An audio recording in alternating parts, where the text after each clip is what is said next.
The magnitude of stress that you are under right now is insane. And I wanted to jump in here quickly and ask you, how are you dealing with the stress of a leader amidst this crisis? If you don't know me, my dear, I am leadership development coach Kathy Archer, and I help women leaders get out of survival mode and lead with powerful impact and find joy in the leadership role and in the life you have. But amidst the crisis we're in right now, it's really hard to deal with, and certainly not enjoying your job, but deal with managing all of what you've got on your plate.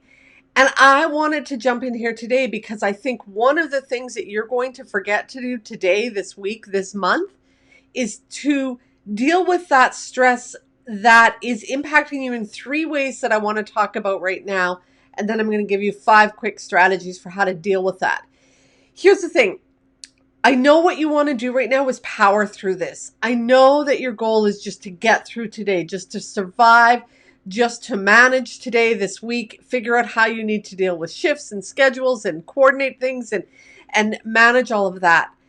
You're not going to be able to weather the storm if you don't take care of yourself. You're not going to have the capacity to make well thought out decisions.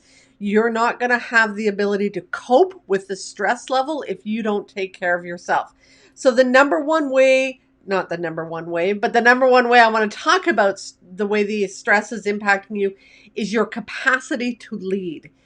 It is harder to lead long term. You might get through today, but you're going to fall apart at some point this week, this month, if you don't start taking care of yourself right now. Second is it's going to affect you physically. Your body becomes a breeding ground the more stressed out it becomes. And so if you want to make sure that you're staying healthy amidst this crisis and staying healthy for those around you, you must take care of your body because it is going to get sick if you don't. And whether you get the main virus or any other of the number of flus and bugs and stuff going around, you'll get sick. Or your body will fall apart physically and your back will go out, or, whatever your thing is, the headaches, the digestive problems, that's going to hit you if you don't take care of yourself. So your capacity to lead, your body, and your mind, your soul, your emotions, all of that is going to fall apart. And as you have to make decisions, as you have to deal with crisis after crisis this week, you're going to struggle to stay composed. You're going to struggle to keep it together. And you're going to fall apart if you don't start taking care of yourself now. So think about that. The level of stress that you are on as a leader of an organization multiplies immensely above the average person because you've got to make decisions. You've got to be there for people. The types of problems are more complex than other people are dealing with. Plus, you've got your own stuff to deal with. Schools are closed, daycares are closed. People are losing their work around you. Like, things are happening. So remember that. You must take care of yourself. And there are 5 ways that I talk about all the time that you need to do this. And it's the fundamentals: eat, move, sleep, breathe, and take care of your soul. Stop trying to power through this. Make sure that you're nourishing your body. Make sure that you're eating healthy foods, drinking water. Flush the toxins out of your body with your vegetables and your fruits and water. Our tendency when we get in these crisis modes, again, is to just sort of have tunnel vision to sort of sort through the challenge in front of us. And we forget that we haven't ate, that we haven't drank, that we haven't gone to the bathroom. Flush the toxins out of you. Feed your body nourishing vegetables. Feed your body the vitamins and stuff that it needs. You have a job to do for the people you serve, for your family and loved ones. They need you. They need you more than ever right now. And if that's not a reason to eat healthy, I don't know what is. Feed your body. So eat, move. Again, stop just powering through. Stop trying to just get through today. Your body's tense. It's tight. Your muscles are on high alert. The adrenaline is running through your body. The stress is just eating away at you. So do what you need to do physically to move your body. Roll your shoulders back. Go for a little walk. Get out in the sunshine. I mean, we're talking about social isolation and stuff, but that doesn't mean you can't get outside. Go for a walk around the block. Move your body. The stress, if you hold that stress in, your body's going to just fall apart. And if you hold that stress in, it's going to feed the toxins in your body as well. You need to release this stuff. I mean, I know the gyms are closing, so get outside. Do a little walk around your office. Do what you can to move your body. Eat, move, rest. Go to bed tonight and stop binging on social media. Shut the phone off. Go to bed. Get a good night's sleep. Sleep is one of the most important things that's going to help you deal with stress right now. But not just sleep, rest. Take a break from the stress today. Sit down. Again, the sunshine is critically important. If you can, go sit in the sun. Go take a little break. And whether it's sitting in the window in the sun or getting outside in the sun, just stop trying to rush and make decisions and move here and go there. Just shut your eyes for half a second. Take a few deep breaths. It's taking that opportunity to renew and recharge your body. What you're going through today is not going to stop today. It's going to happen for the next few days, few weeks, few months. And so we're going to be sucking all of your energy, all of your reserves out of your body. So you need to make sure that you're fueling back up. You fuel that back up with the healthy foods we were talking about. You also fuel back up with rest and relaxation and recharging. It doesn't have to be something major. Just stop. Just stop and sit for a moment. That's enough to let your body kind of recharge a little bit. So eat, move, rest or sleep. Breath. Our breath is so incredibly important. And most of us are shallow breathers, and especially as the crisis hits, the adrenaline starts flowing through our bodies, we forget to take healthy breaths.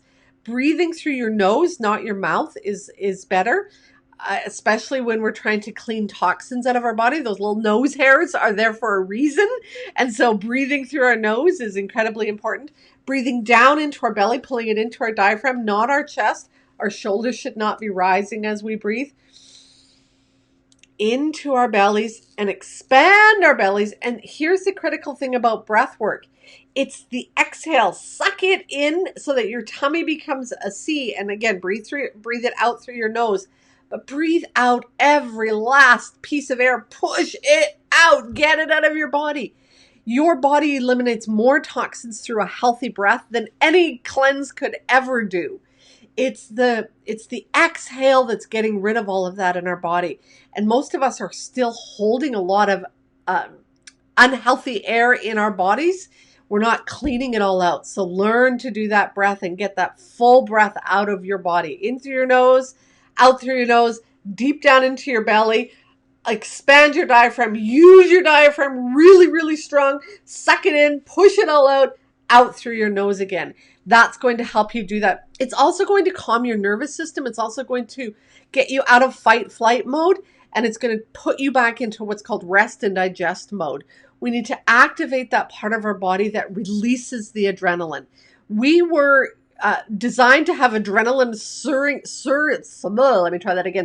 through our bodies for, a few minutes when the lion and tiger were chasing us.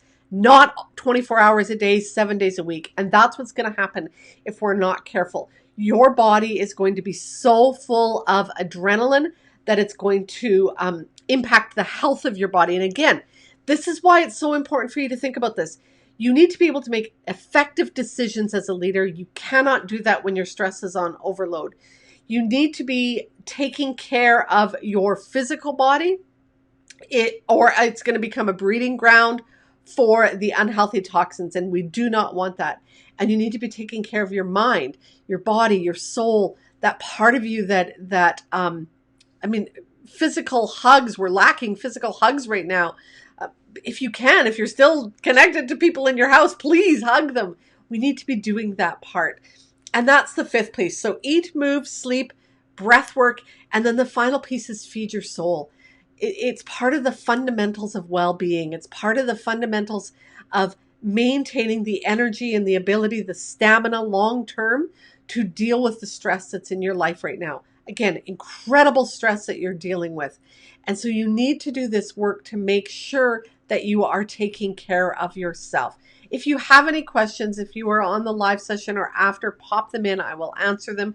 If you want links, I've put some links into the notes of stuff that I've done to support the work around helping you maintain your capacity to lead well amidst the stress that you're under. Because again, it is an incredible amount of stress. And what you need to be doing is dealing with that in an effective way. The stress isn't going to go away. It never is in leadership. That's the catch, is this is what we're dealing with right now, but there is always a higher level of stress on you as a leader. That's just part of the role. And sometimes that stress is a bit more, and sometimes it's way more, which it might be today for you. And your body's going to fall apart if you don't take care of it. Your mind's going to fall apart. You're going to lose your composure. You're going to fall apart when you need to be strong for the people around you if you don't do the work to take care of yourself. The other part I wanted to touch on with that part about feeding your soul is you're pulling in all of this crisis and negativity and the stress off everybody else. You also need to release that at some point. Have a good cry, my dear. You can't necessarily do that in the middle of a meeting or at work, but create the space to fall apart and just sob and let it out. This is nuts. This is insane. You have every right to fall apart and cry and be angry and worried and scared. Allow yourself some space to do that so that you release those emotions out, and then you can regain yourself, pull yourself back into perspective and move forward. But if you try to hold on to that and push it down and hide it, it's going to blow up. It's really going to blow up one day in not a great place. Or it's going to just, again, feed the toxicity in your body. And we don't want that one now. We want healthy bodies. We want clean bodies. We want strong bodies.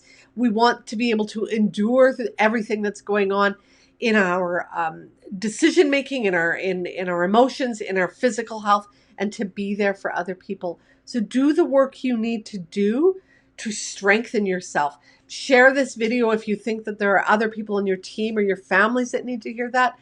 Give them the love and compassion and resources they need to take care of themselves. Because again, in crisis mode, what we tend to do is we tend to simply go, how am I going to survive? And what I want you to do is I want you to slow down and go, how am I going to thrive through this? And how am I going to help the people around me thrive? What are we going to learn from this experience? What are the strengths we can pull through? What are the resources we have? What can we learn to do differently today and tomorrow, and that may help us long term? What else is important about, figuring out how to manage this? Survival mode is great, and we are all in survival mode, but we can't live in survival mode for the next 3 months. Like, that's just not possible. We will all completely fall apart if we do that. We have to learn to take where we're at right now, which is survival mode, and that's fine. But what are you going to get out of that and manage strongly in the next few days, in the next few weeks, in the next few months? What are you going to do to maintain your integrity as you're making some incredibly difficult decisions? And what are you going to do to maintain your physical health, your mental health, your emotional health as you navigate all of this at work and in your life? It's not going to be easy, but it is something you can do. And I really encourage you to take care of yourself in the process. If you have any questions, pop them in. Let me know. If you need any resources, I'm here for you. But do the work, my dear. This is a tough time.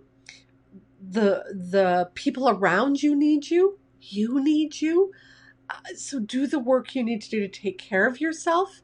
Do the work you need to do to encourage the other people around you to take care of themselves. And together we'll all become stronger for this, and we all will thrive. As we move forward, we will learn from this, we will grow, we will develop. Go make the rest of your day awesome in the way that you need to today, because I know that you can, my dear. Have a good day. Bye-bye.